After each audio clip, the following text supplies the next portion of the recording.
At my wife's funeral, my daughter-in-law told me, "No need to come tomorrow. We already buried her today, without you." Minutes later, I saw the coffin picture on Instagram. The next day, inheritance meeting. I entered the notary's office with an envelope. When the clerk opened it, her face turned pale in front of everyone. "I'm glad to have you here. Follow my story until the end and comment the city you're watching from so I can see how far my story has reached." I was 20 minutes late to my wife's funeral. 20 minutes. That's all it took for them to decide I didn't deserve to say goodbye to Margaret. 40 years of marriage, 3 years of watching her slip away piece by piece, and I missed the beginning of her funeral by 20 minutes because of construction on Route 95. The church parking lot was full.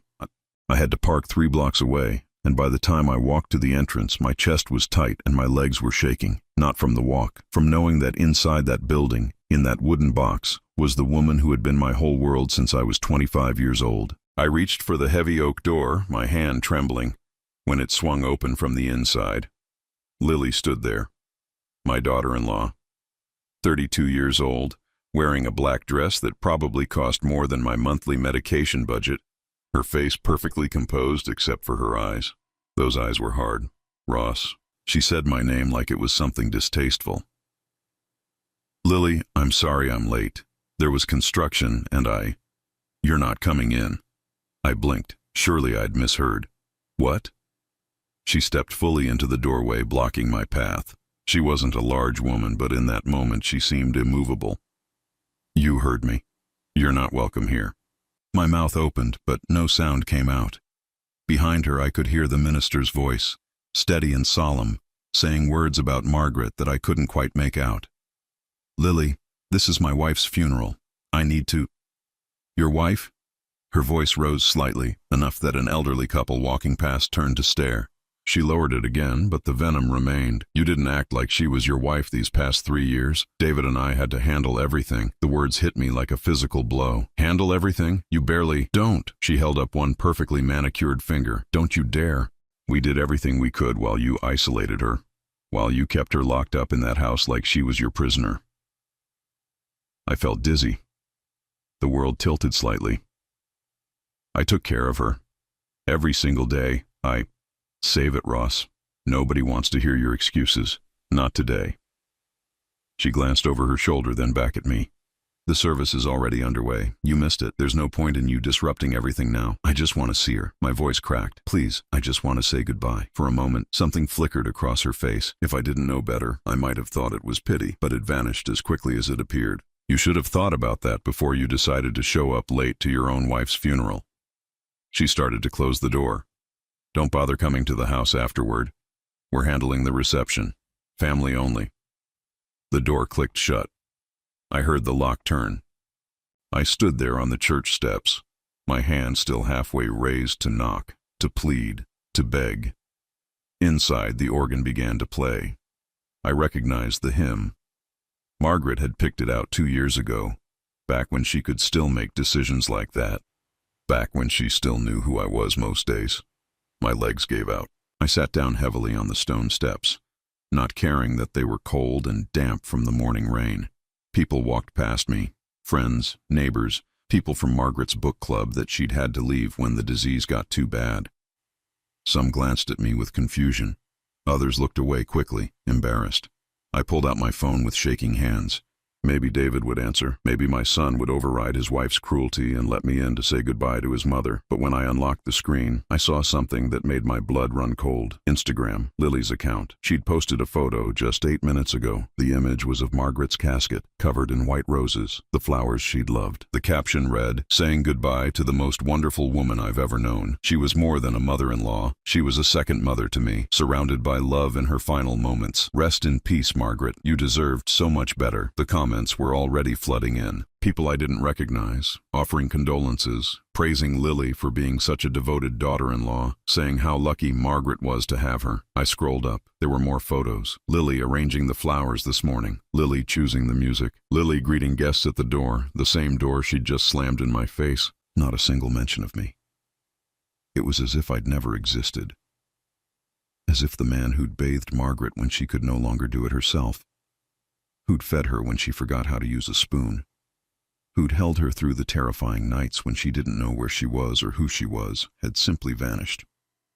My phone buzzed, an email notification. From Jenkins and Associates, attorneys at law. The subject line read, Estate Settlement Meeting, tomorrow, 10 a.m. Tomorrow, less than 24 hours after my wife died, and they were already dividing up what remained of our life together. I sat on those steps for another hour until the service ended and people began filing out. They gave me wide berth, as if grief might be contagious. David emerged with Lily on his arm. He saw me, and for just a second, his face crumpled. But Lily whispered something in his ear, and he straightened, looking away as they walked to their car. My son. My only child. The boy I'd taught to ride a bike and helped with homework and walked down the aisle at his wedding. He looked right through me as if I were glass. The funeral director came out last. He approached me carefully, the way you'd approach a wounded animal. Mr. Hayes, I'm sorry, but we need to lock up the church. The burial is private, family only. Mrs. Lily Hayes made the arrangements. I nodded slowly, pushing myself to my feet. My knees protested. Everything hurt. Can I at least know where they're burying her? He hesitated, then scribbled something on a business card and pressed it into my hand. Oakwood Cemetery, Section C, Plot 47. I'm sorry for your loss, sir. I drove to Oakwood, parked at a distance and watched through the trees as they lowered my wife into the ground. I was too far away to hear the prayers. Too far away to throw dirt on the coffin like you're supposed to. Too far away to matter. When everyone left, I walked to the fresh grave.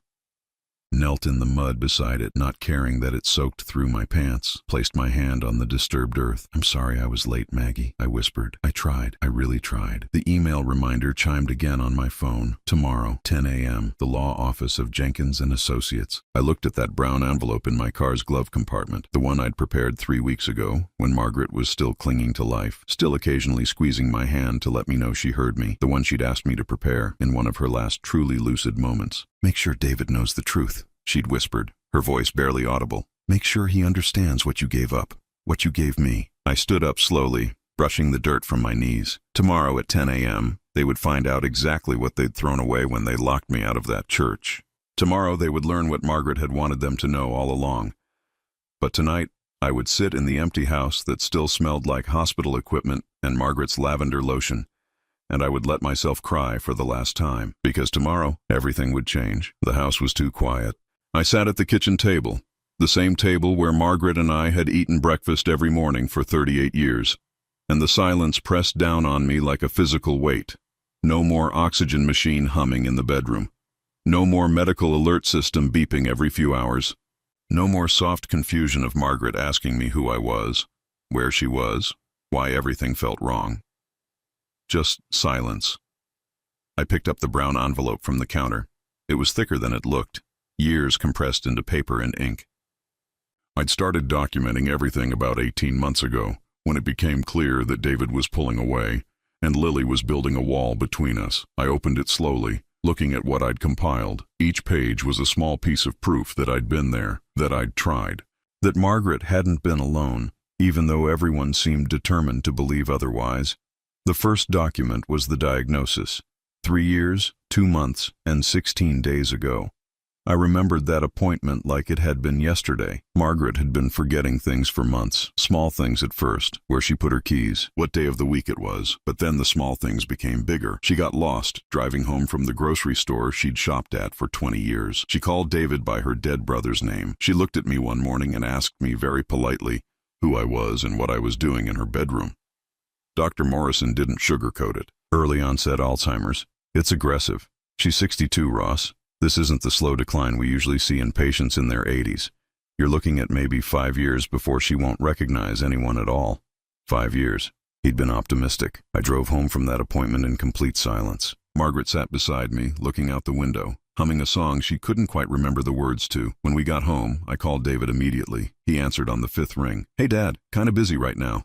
Can I call you back? Your mother has Alzheimer's. The words came out flat, emotionless. I think I was in shock. Silence. Then, what? Are you sure?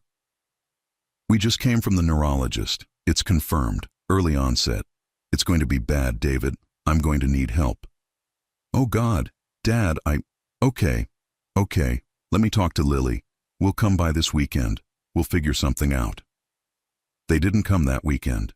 Lily called Saturday morning saying she'd come down with a migraine. They'd reschedule. The next weekend, it was a work conference David couldn't miss. The weekend after that, Lily's mother was visiting. By the time they finally showed up, 6 weeks had passed, and Margaret had already declined noticeably. She knew who David was that day, one of her good days. But she kept calling Lily Sarah, the name of David's high school girlfriend. Lily hadn't found it amusing. I picked up the next document in the pile, my retirement paperwork. I'd filed it exactly 2 months after the diagnosis. I was 62, same as Margaret. We'd planned to work another 3 years, to build up our savings a bit more, maybe take that trip to Ireland we'd always talked about. Instead, I took early retirement with reduced benefits. Someone had to be home with Margaret full-time. She couldn't be left alone anymore. We'd already had 2 incidents where she'd turned on the stove and forgotten about it. Once I'd found her standing in the backyard in her nightgown at 2 in the morning, convinced she needed to feed chickens we'd never owned. "Dad, you don't have to quit your job." David had said this over the phone. He hadn't visited in 3 weeks. There are facilities, professional caregivers. You can't just throw away your career. "It's not my career anymore, David. I have 14 months until full retirement. The difference in my pension isn't worth leaving your mother with strangers." "But you're sacrificing so much." "That's what you do when you love someone." He'd gone quiet. Then, "Lily and I will help financially, whatever you need." They sent a check for $500. Once, I never asked again. I flipped through more papers. Medical bills, so many medical bills. Margaret's insurance was decent, but it didn't cover everything. The medications alone ran nearly $800 a month. Then there were the adult diapers when she reached that stage, the safety rails we installed throughout the house, the special locks on the doors after she tried to leave in the middle of the night and nearly got hit by a car. I'd sold my truck, the one I'd bought used and restored over the course of 2 years. Got $7,500 for it. That money lasted about 9 months. I took out a home equity loan for $22,000. That was supposed to be our retirement cushion, our emergency fund. It went to medical equipment, in-home nursing assessments, and a brief 3-month stint with a part-time caregiver when I got pneumonia and couldn't care for Margaret myself. David and Lily came to visit during that period.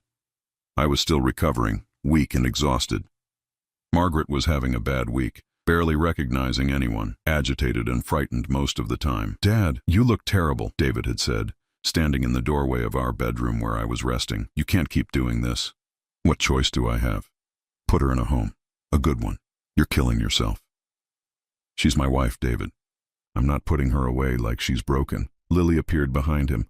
"Ross, that's not fair. Care facilities aren't prisons. They're equipped for this. You're not. I'm managing. Are you?" Lily looked around the room, at the piles of medical supplies, the medication schedule taped to the wall, the baby monitor we used so I could hear if Margaret needed me in the night. "This isn't healthy, for either of you. What would be healthy is if my son visited his mother more than once every 2 months. David's face had flushed red. "That's not fair. You know I have a demanding job, and Lily has her anxiety. Being around sick people triggers her panic attacks. Margaret isn't sick people. She's your mother." They left shortly after. I didn't see them again for 7 weeks. I found the calendar I'd kept, every day marked with notes. David called, talked for 6 minutes.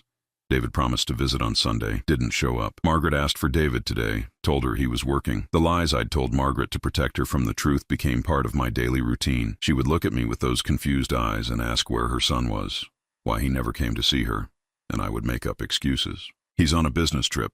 He called earlier. You were sleeping. He's coming this weekend." Anything but the truth. That her son had chosen to stay away because witnessing her decline was too uncomfortable. That his wife had decided Margaret's disease was something to be feared and avoided rather than faced with compassion. There was a printout of text messages, dated about 18 months ago. I'd started documenting everything at that point. The pattern was too clear to ignore. Me. "Margaret had a fall today. She's okay, but very shaken. Could you come by?" David. "Is she in the hospital?" Me. "No, but she's asking for you." David. "If she's not hospitalized, I think she'll be okay until the weekend." He didn't come that weekend. 3 weeks later. Me. "Margaret's having a good day today. She's very alert. Would be a good time to visit." David. "Lily has plans. Maybe next week?" There was no visit the next week. 2 months later. Me. "It's Margaret's birthday. She turned 64 today. I know she'd love to see you. David, can't today, Dad, but tell her happy birthday from us. I'd made a small cake, just the two of us. Margaret was confused about whose birthday it was, but ate the cake happily. That night she cried, though she couldn't articulate why. Some part of her knew her son hadn't come. The documents went on and on. A timeline of absence, of promises broken, of a son who slowly faded from his mother's life while she was still desperately trying to hold on to him. I found the folder of medical records from the last year. This was when things got truly difficult. Margaret stopped walking without assistance, then stopped walking at all. The hospital bed in our living room. The feeding tube when swallowing became too difficult. The hospice nurse who came 3 times a week to help with medications and teach me how to keep Margaret comfortable. You're doing a remarkable job, Nurse Patricia had told me more than once. Most spouses can't handle this level of care at home. They burn out. I promised her I wouldn't let her die among strangers. Does she have other family, children, a son? Does he help? I never answered that question directly. David and Lily came to visit exactly 4 times in that final year. The visits were brief, uncomfortable. David couldn't look at his mother properly. Lily wouldn't touch her, standing several feet back from the bed, as if Alzheimer's could somehow jump from person to person. The last visit was about 3 weeks before Margaret died. David had stood in the doorway of what used to be our living room and was now essentially a hospital room. How much longer? He'd asked quietly. The hospice nurse says maybe a month, maybe less. Is she? Does she know we're here? I looked at Margaret, her eyes closed, her breathing shallow and labored. I don't know. I like to think some part of her does. David nodded, tears streaming down his face. I'm sorry, Dad. I'm sorry I haven't been here more. I couldn't handle seeing her like this. I know. Do you hate me for it? I'd considered the question carefully. No, I'm just sad that you're going to spend the rest of your life knowing you weren't here, and I can't fix that for you. They left after 20 minutes. Lily had waited in the car. Now, sitting in the empty house with all these documents spread before me, I felt the weight of those 3 years pressing down. I'd given up my retirement, my savings, my health, my social life. I'd become nurse, cook, cleaner, and companion to a woman who increasingly didn't know who I was, and I'd do it again. Every single day, I'd choose Margaret, but tomorrow, David and Lily would learn exactly what that choice had cost, and they would have to live with the knowledge that while I was making that choice every single day, they were making a different one. They were choosing to stay away. I arrived at Jenkins and Associates at 9:45 in the morning, 15 minutes early. I'd learned my lesson about being late. The office was in one of those renovated historic buildings downtown, all exposed brick and modern glass. The kind of place that charges $300 an hour just to sit in the waiting room. I wondered who was paying for this. Probably Margaret's estate. Probably money we'd saved together over decades, now going to lawyers to divide up what little remained. The receptionist gave me a polite smile. Mr. Hayes, they're expecting you. Conference room B, second door on your left. I walked down the hallway, the brown envelope tucked under my arm. It felt heavier than it should, like it was made of lead instead of paper. My hands were steady, though. I'd cried myself empty last night. Today was just about facts. The conference room had a long mahogany table and leather chairs that probably cost more than my monthly mortgage payment. David was already there, sitting next to Lily. He looked tired, dark circles under his eyes. Lily looked impeccable as always, her blonde hair pulled back in a neat bun, wearing a gray suit that screamed expensive. Across from them sat Margaret's sister, Joan. She was 70 years old, sharp as a tack, and had never particularly liked me. She'd thought Margaret was marrying beneath her station when we got engaged 40 years ago. I was a construction worker. Margaret was a teacher with a master's degree. Joan had made her opinions very clear at our wedding, but Joan caught my eye as I entered and gave me a small nod. Something in that gesture told me she knew more than she'd let on. Ross. David stood up, uncertain. Hi. David. I didn't offer to shake his hand. I just took a seat at the opposite end of the table, as far from them as I could get. Lily didn't acknowledge me at all. She was scrolling through her phone, probably checking the comments on her Instagram posts about what a devoted daughter-in-law she'd been. The door opened again, and a man in his 50s entered, carrying a leather portfolio. Good morning, everyone. I'm Robert Jenkins. I'll be overseeing the settlement of Mrs. Margaret Hayes' estate. I'm sorry for your loss. He sat at the head of the table and opened his portfolio, pulling out several documents. This should be relatively straightforward. Mrs. Hayes left a valid will, properly witnessed and notarized. I'll read the relevant portions, and then we'll need signatures from the beneficiaries. Lily finally looked up from her phone, giving Jenkins her full attention. Jenkins cleared his throat and began reading. I, Margaret Ann Hayes, being of sound mind and body, do hereby declare this to be my last will and testament. I revoke all previous wills and codicils. Standard legal language followed. Then, to my beloved husband, Ross Hayes, I leave my personal effects, including all jewelry, photographs, and items of sentimental value. I felt something twist in my chest. The jewelry wasn't worth much. Margaret had never been one for expensive things, but her wedding ring, the locket I'd given her on our 25th anniversary, the pearl earrings that had been her mother's, those mattered. Jenkins continued. To my sister, Joan Mitchell, I leave the sum of $10,000 and my collection of first edition books, which she has always admired.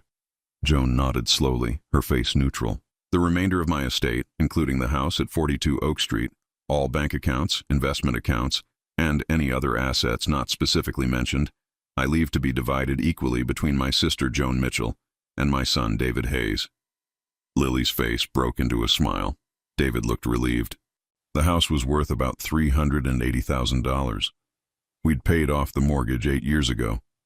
The bank accounts had maybe $40,000 left after I'd depleted our savings for Margaret's care. Still, David was looking at close to $200,000. Is that it? Lily asked, her voice eager. Jenkins held up one hand. There's an addendum. Mrs. Hayes added this clause approximately 4 months before her passing, while she was still deemed mentally competent by 2 independent physicians. 4 months ago, that was during one of Margaret's last truly lucid periods. We'd had 3 consecutive days where she knew exactly who she was, who I was, and what was happening to her. It had been both a blessing and a curse. She'd been aware enough to know what she was losing. What kind of addendum? David asked, his voice suddenly wary. Jenkins pulled out another document. Before the distribution of assets can occur, Mrs. Hayes requested that a specific envelope be opened and read aloud in the presence of all beneficiaries and the executor of her estate. The envelope was left in my custody, with specific instructions that it not be opened until this meeting. He looked at me. Mr. Hayes, I believe you're holding that envelope? Every eye in the room turned to me. I placed the brown envelope on the table and slid it toward Jenkins. My hand was steady. Inside, I was screaming. Jenkins opened it carefully. His eyebrows rose as he began reading the contents silently. He looked at Joan, then at David, then finally at me. Something like sadness crossed his face. These are medical records, he said slowly. Extremely detailed medical records spanning the last 3 years of Mrs. Hayes's illness. Lily frowned. Why would we need to see medical records? We know she had Alzheimer's. Mrs. Hayes wanted you to understand the full scope of her care. Jenkins pulled out the first document. This is from Dr. Morrison, her neurologist. It details every appointment, every medication adjustment, every crisis. Every appointment shows one name listed as the accompanying family member, Ross Hayes. He pulled out more papers. Here are the records from her primary care physician. 28 appointments over 3 years. Ross Hayes present for all 28. More papers. Hospice care documentation. The nurse's notes indicate that Mr. Hayes was the primary caregiver, handling all aspects of Mrs. Hayes's care, including bathing, feeding, medication administration, and overnight monitoring. David's face had gone pale. Dad, we knew you were taking care of her. Jenkins wasn't finished. He pulled out a thick stack of papers, and I recognized them as the ones I'd added to the envelope myself. These appear to be personal documentation kept by Mr. Hayes. A daily log of Mrs. Hayes's condition, including notes about family contact. He began reading, his voice neutral, but the words devastating. March 15th, 2021. Margaret had a difficult night.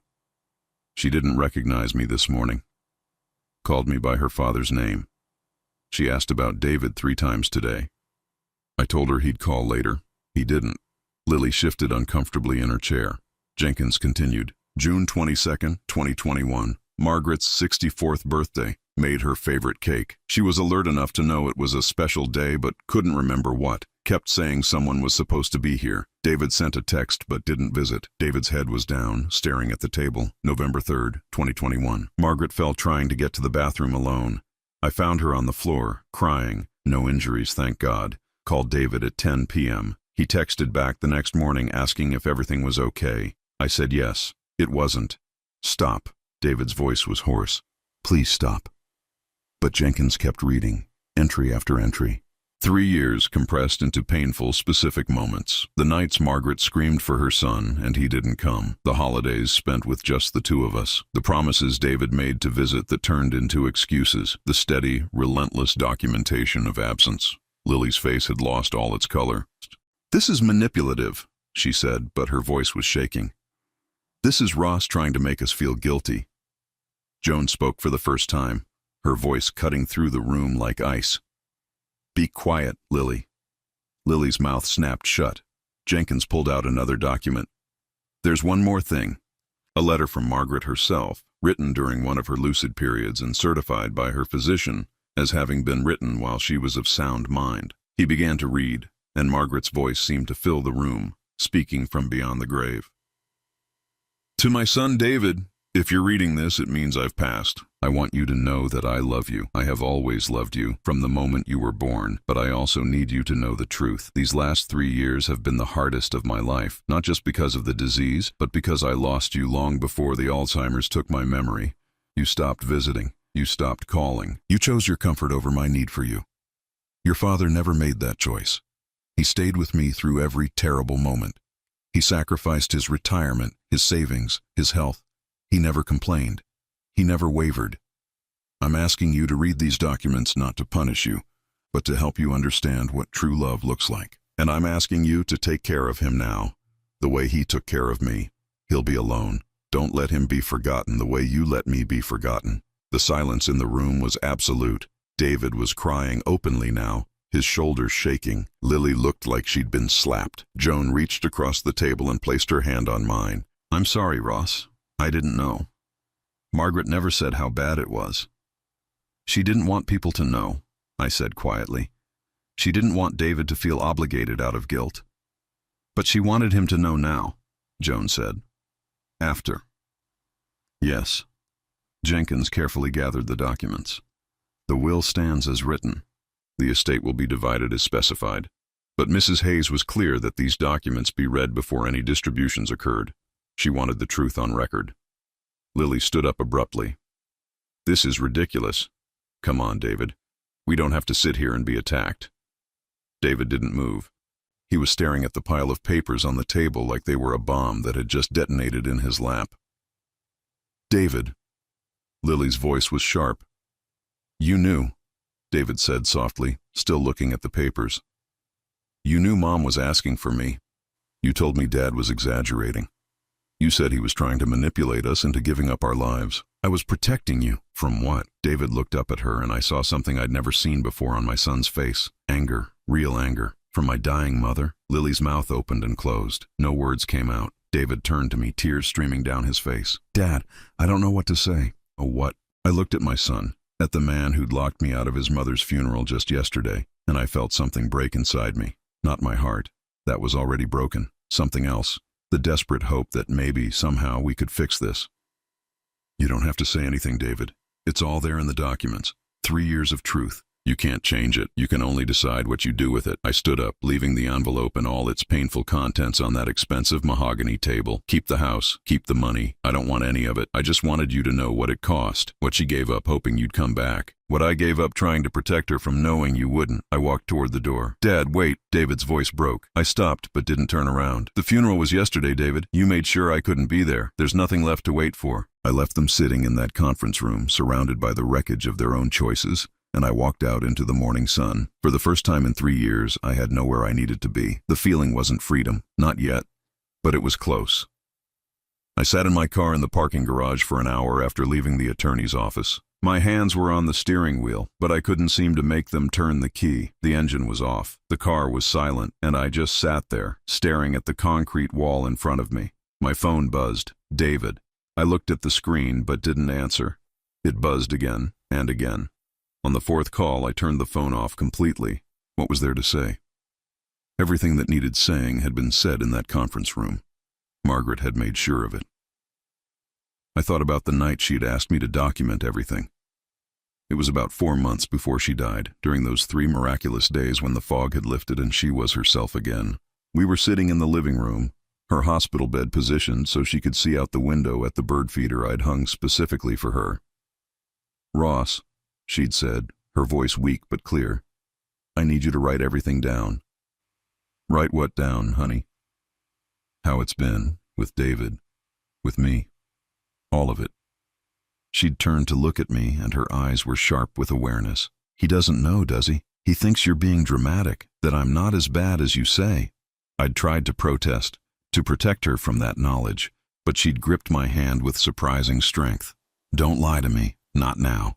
I don't have enough time left for lies." She'd taken a shaky breath. "I know my son, Ross. I know he's been staying away. I know why. He's scared, and Lily makes it easier for him to be scared." "Margaret, let me finish." Her voice was firm. "I want you to document everything. Every day, every appointment, every time he promises to visit and doesn't, every time I ask for him and you have to make excuses. Why? What good would that do? Because when I'm gone, he needs to understand. He needs to know what you sacrificed, what you gave." Tears had rolled down her face. "And he needs to know that I knew, that I saw his absence even through the disease. Some things the Alzheimer's couldn't take from me. The pain of missing my son was one of them." I'd started the documentation that night. Every entry felt like a betrayal at first, like I was cataloging my son's failures for some future punishment. But as the months went on, I realized it wasn't about punishment, it was about truth. Margaret had one more lucid day about 2 weeks before she died. She'd asked if I'd done what she requested. I showed her the notebook, nearly full by then. She'd paged through it slowly, tears falling on the pages. "This is good," she'd whispered. "This is important." "Is it though? Will it change anything?" "Maybe not." She'd looked at me with such clarity it hurt. "But at least he'll know. He'll know that I never stopped loving him, even when he stopped showing up. And he'll know what you gave up for me. That matters, Ross. Even if it doesn't change anything,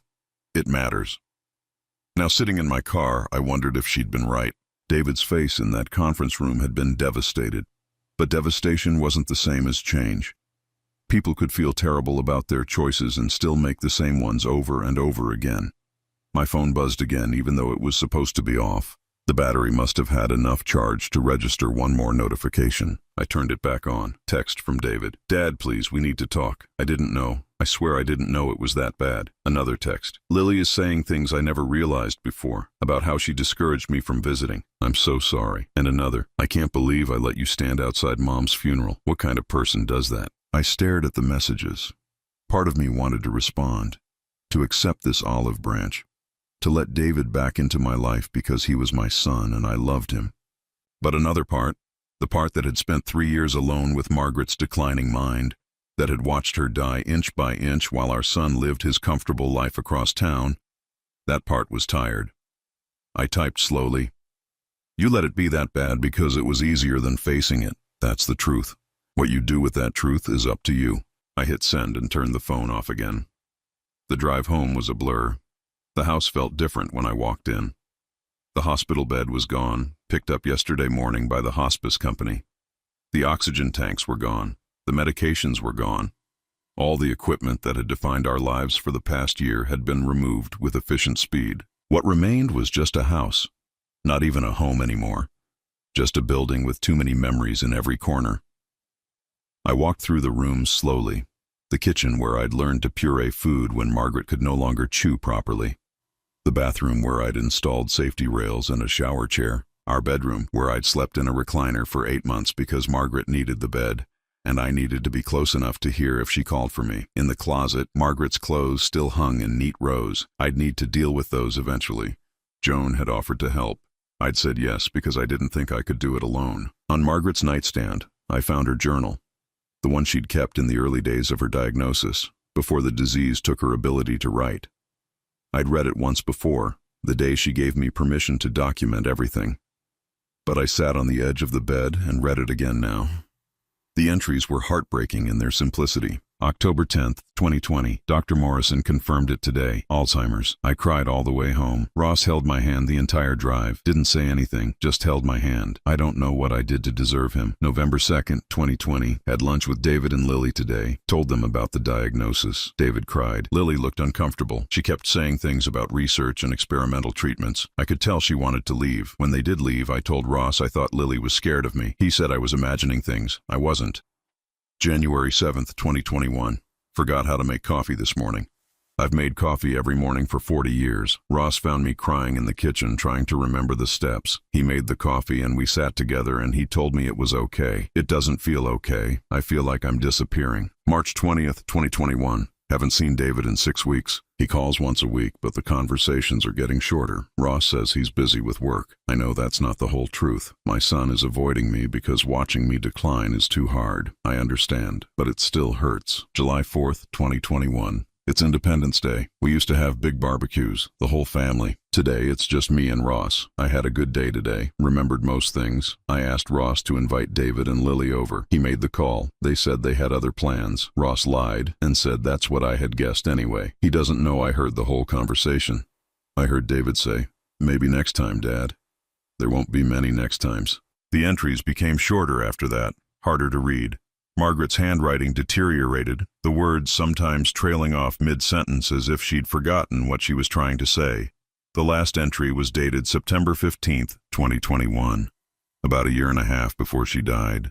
I don't know how many more of these I can write. The words don't come like they used to, but I need to say this while I still can. Ross, if you ever read this, I want you to know you gave me the most beautiful life. You gave me love that never wavered, not even when I became someone you didn't recognize. David is my son, and I love him, but you are my heart. When I'm gone, please don't be alone forever. Please find some happiness. You deserve it more than anyone I've ever known. I closed the journal carefully, my hands shaking, set it back on the nightstand exactly where Margaret had always kept it. The doorbell rang, pulling me from my thoughts.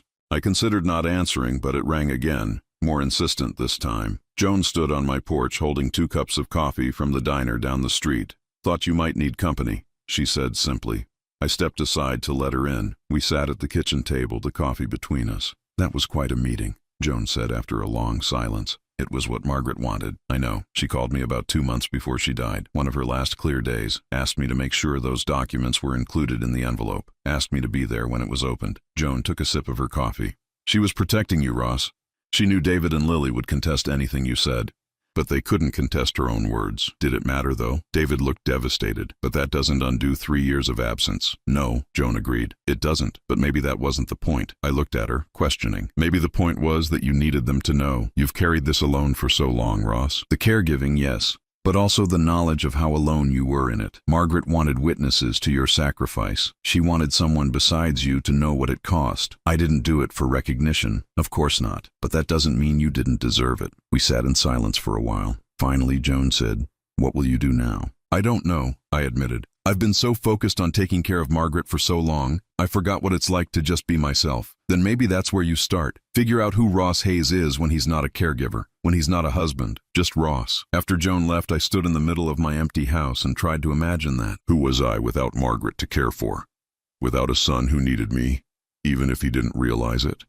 Without the constant weight of responsibility that had defined my last 3 years? I had no idea. But as the afternoon light faded and the house grew dark around me, I thought maybe not knowing was okay. Maybe it was even necessary. Margaret had given me permission to start over. She'd put it in writing, in her journal, in her will, in every document in that brown envelope. The question was whether I was brave enough to take it. 3 days after the meeting at the attorney's office, David showed up at my door. I'd been expecting it. Not hoping for it exactly, but expecting it. The way you expect rain when you see dark clouds gathering. Inevitable, but not necessarily welcome. He looked terrible. His eyes were red-rimmed and swollen, his hair uncombed, wearing a wrinkled t-shirt I recognized from college. My son was 40 years old, but standing on my porch at 8 in the morning, he looked like a lost teenager. "Dad." His voice cracked on the word. "Can we talk?" I should have said no. Should have protected myself the way I'd learned to protect Margaret, building walls against more hurt. But he was still my son. That didn't just disappear. even when you wanted it to. I stepped aside and let him in. We sat in the living room, the space where Margaret's hospital bed had been. David kept looking at the empty spot, his face contorting with something that looked like physical pain. I ended things with Lily, he said abruptly. I asked her to move out. Filed for separation yesterday. I hadn't expected that. David, let me talk, please. He gripped his hands together so tightly his knuckles turned white. After the meeting, I went home and I just kept thinking about everything in those documents. Every time I'd told myself I was too busy to visit, every excuse that felt reasonable at the time, and I kept hearing Lily's voice in my head, agreeing with me, reinforcing every reason I had to stay away. He looked up at me, tears streaming down his face. So I started looking through our old messages, text conversations, emails, everything. And Dad, she was lying to me about so much. What do you mean? David pulled out his phone with shaking hands. Remember when Mom had that fall, about 18 months ago? You texted me to come over, I remembered. Margaret had been terrified after the fall, convinced she'd broken something even though she hadn't. She'd cried for hours, asking for David. You said you couldn't make it that day, said Lily wasn't feeling well. That's what I told you. That's what Lily told me. He turned his phone toward me. But look at this. This is her Instagram from that same day. The post showed Lily at some upscale restaurant, cocktail in hand, caption reading, "Self-care Saturday with my girls. Much needed after a crazy week." She told me she had a migraine, David said, his voice hollow. She said she couldn't handle the stress of seeing Mom like that her anxiety was too bad. I believed her. I stayed home to take care of her and she was out drinking with friends. He scrolled through more photos. Here's another one. Christmas, 2 years ago. Remember? You invited us for dinner. We said we couldn't make it because Lily's family was in town. The photo showed Lily and David at a ski resort. Just the two of them. No family. There was no family visit, David said. Lily wanted to go skiing. She told me Mom wouldn't even notice if we weren't there. That you were exaggerating how aware Mom still was. I believed her.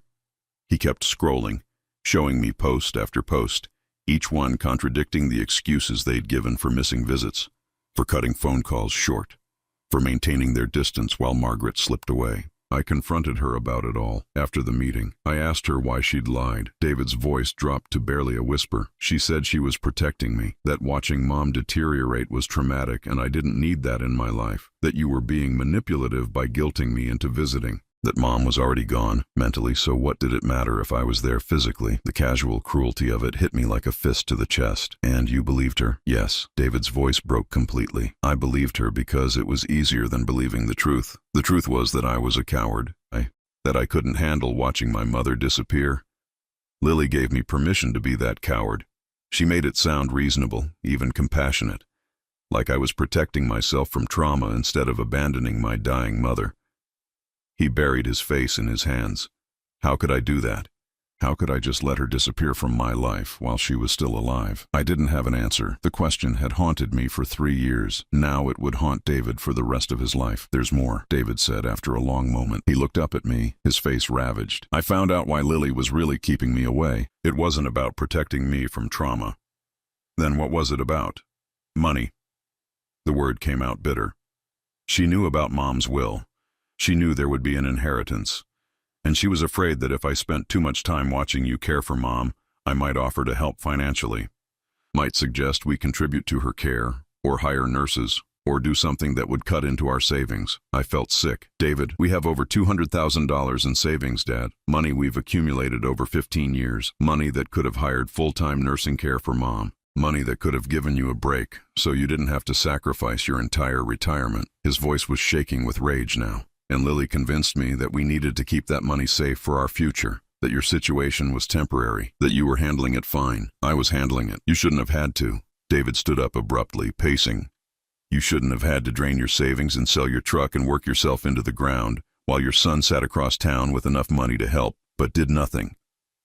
You didn't know? I should have known. He whirled on me. I should have visited enough to see how bad it was. I should have ignored Lily's excuses and been there, but I didn't. Because some part of me knew that if I really saw what you were dealing with, I'd have to step up, and I didn't want to step up. The honesty of it was brutal, but it was honest, and that counted for something. David sank back into his chair. I found something else. In Lily's things, when I was asking her to pack, he pulled out a folded piece of paper from his pocket. It's a printout of Mom's obituary, the one Lily wrote and submitted to the newspaper without telling either of us. He handed it to me. I unfolded it slowly. Margaret Hayes, age 65, passed away peacefully surrounded by loving family. She is survived by her devoted son David and daughter-in-law Lily, who cared for her during her long illness. Memorial service to be held at St. Paul's Church. In lieu of flowers, donations may be made to the Alzheimer's Association in Margaret's name. Not a single mention of me. 40 years of marriage, 3 years of caregiving, and I'd been erased completely. She was going to publish this, David said. I found it in her desk drawer with a note to herself to submit it the day after the funeral.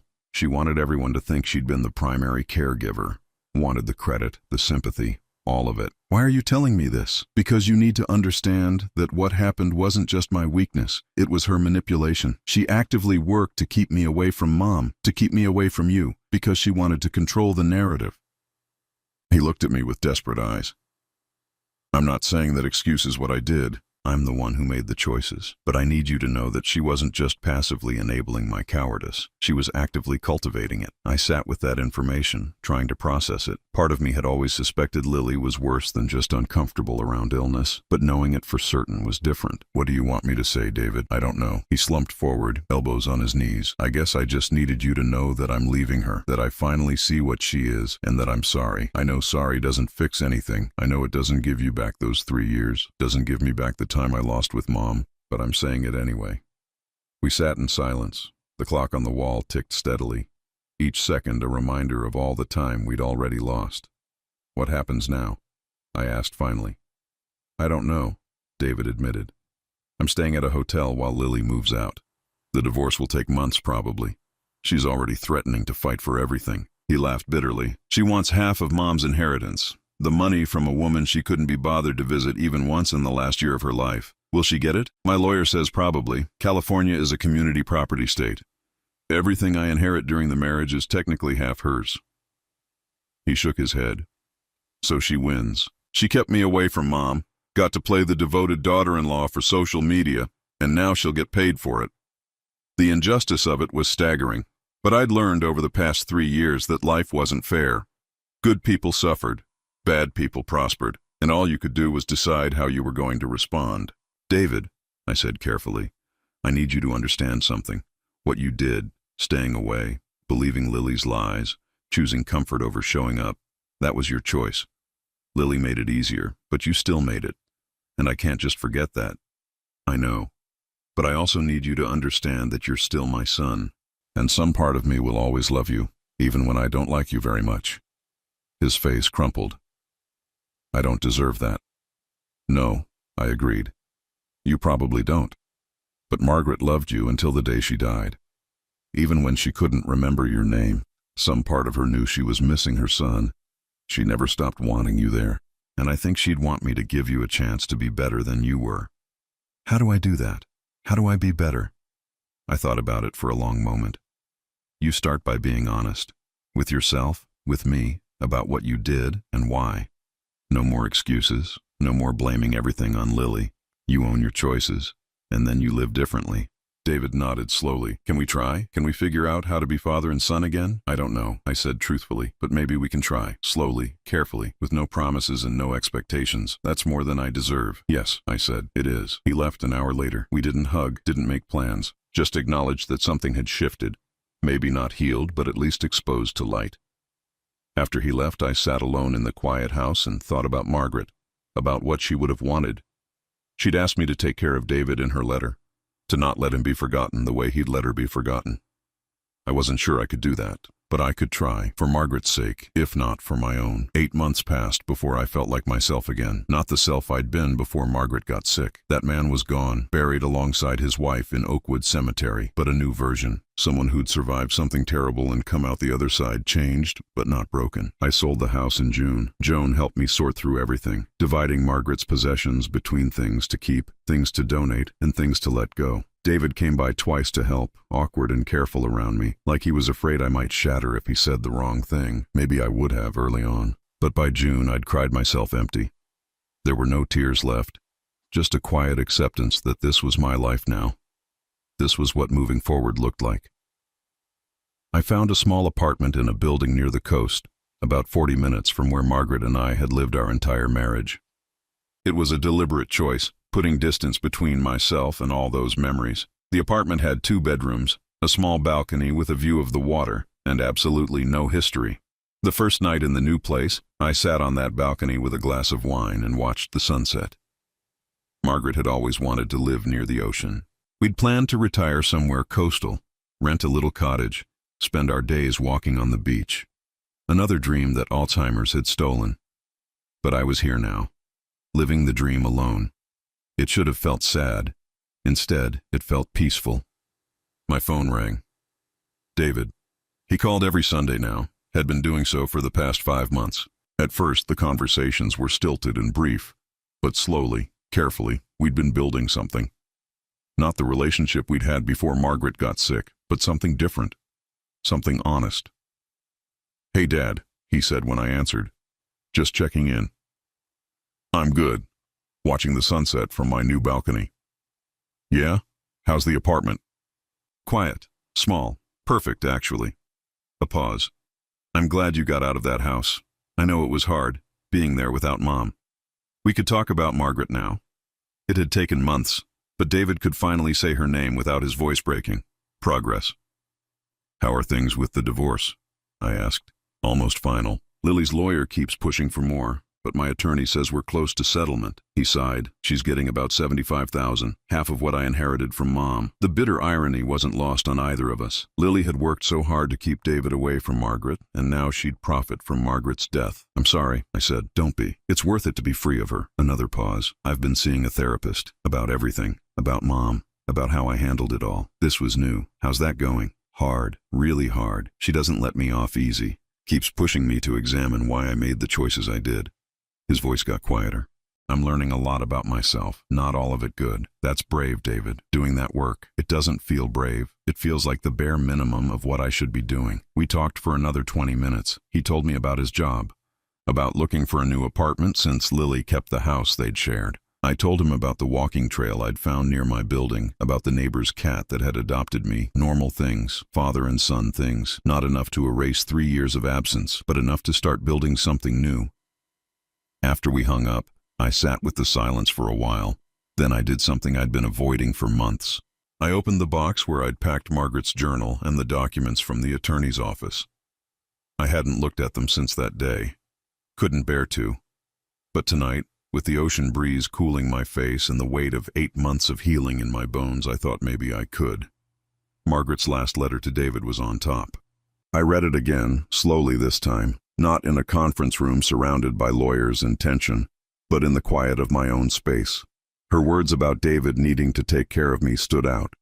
At the time, I thought it was just a mother's final wish for reconciliation, but reading it now, I understood something deeper. Margaret wasn't asking David to take care of me out of obligation. She was giving him a path forward, a way to transform his guilt into something useful, a chance to be the son he hadn't been while she was alive. Whether he took that chance was up to him, but she'd offered it. I thought about that for a long time. The next morning, I woke up early and drove to Oakwood Cemetery. I'd been avoiding it since the funeral, unable to face that fresh grave and everything it represented. But today felt different. Margaret's headstone had been installed. Simple gray granite with her name, dates, and a line we'd chosen together years ago when we'd bought the plots. Beloved wife and mother. She loved with her whole heart. I sat on the grass beside her grave, not caring that the morning dew soaked through my jeans. "Hey, Maggie," I said softly. Margaret had always hated when I called her Maggie, but I did it anyway because it made her laugh. "I moved, got a place by the ocean like we always talked about. You'd like it. There's this little coffee shop 2 blocks away that makes terrible coffee. Which means it's exactly the kind of place you'd have loved." A bird landed on her headstone, cocked its head at me, then flew away. "David's trying," I continued. "Really trying. I don't know if we'll ever be okay, but we're talking. That's something, right? You'd be proud of him for that, I think. For at least trying to do better." The morning was quiet except for the distant sound of traffic and birds calling to each other in the trees. I'm doing okay. Some days are hard, most days actually, but I'm figuring it out. learning how to be just Ross again, instead of Ross taking care of Margaret or Ross the grieving widower. I touched the cold granite of her headstone. You were right in your journal about me deserving happiness. I'm working on believing that. I stayed for another hour, not talking, just being present. When I finally stood to leave, I felt lighter somehow. Not healed, but healing. There's a difference. On the drive back to my apartment, I stopped at a bookstore I'd noticed near the coffee shop. I'd always loved reading, but had given it up during Margaret's illness. No time, no mental energy for anything beyond keeping her alive and comfortable. The shop was small, crammed with used books that smelled like paper and possibility. An older woman behind the counter looked up and smiled. "Help you find something?" "I don't know what I'm looking for," I admitted. "Best kind of browsing," she said. "Take your time." I wandered the aisles, pulling out books at random, reading first lines, putting most of them back. Then I found it, tucked in the memoir section. A book about a man who'd cared for his wife through terminal illness and rebuilt his life after. I bought it without reading past the first page. Brought it home and read the whole thing in one sitting on my balcony. The author's story wasn't exactly like mine. His wife had cancer, not Alzheimer's. They'd had more support, more family involvement, but the core of it resonated. The exhaustion, the guilt of feeling relieved when it was over. The strange emptiness of suddenly having nothing but time when you'd had none for years. The final chapter was about the author's decision to volunteer at a hospice, helping other families navigate what he'd gone through. He wrote about how helping others had helped him heal, had given meaning to his suffering. I closed the book and looked out at the ocean, thinking. 2 weeks later, I attended an orientation at a local hospice care facility. The coordinator was a woman in her 50s named Patricia, warm and professional. "We're always looking for volunteers who've been through this," she explained. "Family members who've been caregivers understand in a way others can't. You know what it's like to feel helpless, to wonder if you're doing enough, to be exhausted beyond measure." "I'm not sure I'm ready," I said honestly. "My wife only passed away 9 months ago. There's no timeline for grief," Patricia said gently. "But sometimes helping others is part of the healing process. Why don't you shadow one of our experienced volunteers for a few weeks? See how it feels. No commitment." I agreed. The first day, I met a man named Henry, who was caring for his husband of 35 years. They were both in their 70s, and the husband, James, had advanced Parkinson's.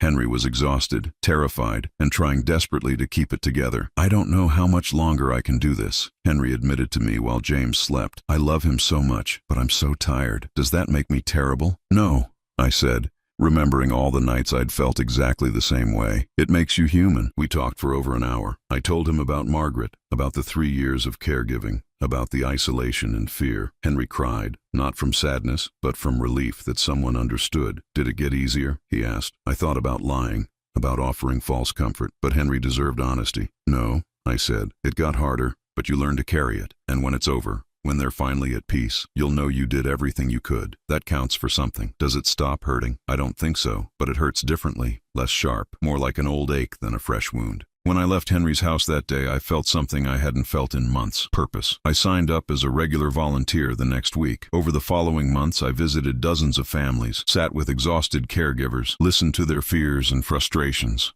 shared my own story when it seemed helpful.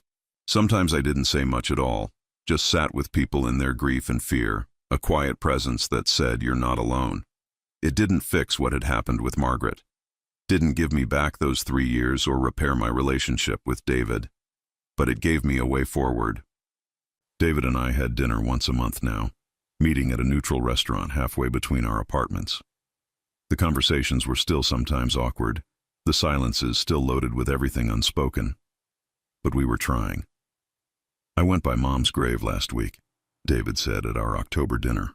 "Talked to her, told her I was sorry. Told her about the therapy and the divorce and trying to be better. She'd have liked that," I said. "I don't know if I believe in heaven or anything after," David continued, "but I want to believe she somehow knows I'm trying." "She knows," I said with certainty. "Not because of heaven or ghosts or anything like that. She knows because she never stopped believing you could be better than you were. That belief lives on. In me. In you, if you let it." David's eyes filled with tears. "I miss her so much, Dad. And the worst part is, I don't even have the right to miss her. I wasn't there." You have every right to miss her. She was your mother. You loved her, even when you didn't show up. Those two things can both be true. We sat with that for a while, picking at our food, letting the hard truths settle between us. Are we going to be okay? David asked finally. You and me? I thought about it carefully before answering.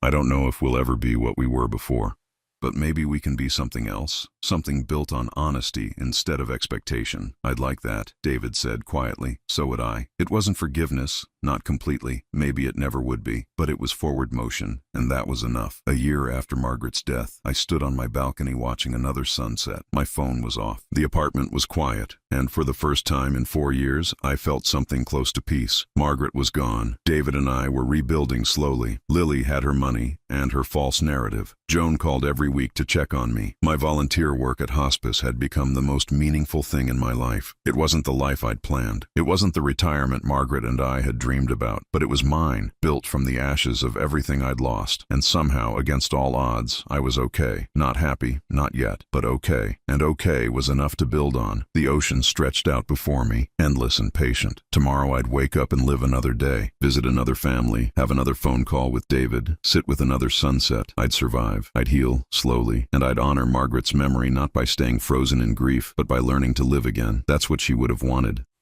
That's what her final letter had asked for. So that's what I would do. One day at a time, one sunset